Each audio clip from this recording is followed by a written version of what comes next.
علم بڑی دولت ہے، تو بھی اسکول کھول، علم پڑھا، فیس لگا، دولت کما۔ فیس ہی فیس، پڑھائی کے 20، بس کے 30، یونیفارم کے 40، کھیلوں کے الگ، ورائٹی پروگرام کے الگ، پکنک کے الگ، لوگوں کے چیخنے پر نہ جا، دولت کما، اس سے اور اسکول کھول، ان سے اور دولت کما، کمائے جا، ابھی تو جوان ہے، یہ سلسلہ جاری رہے گا جب تک گنگا جمنا ہے۔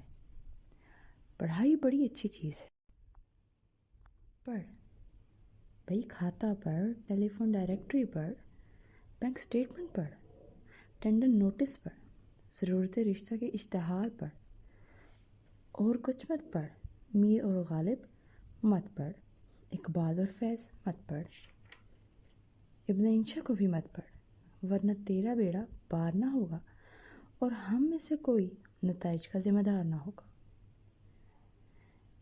علم بڑی دولت ہے، لیکن جس کے پاس علم ہوتا ہے اس کے پاس دولت کیوں نہیں ہوتی؟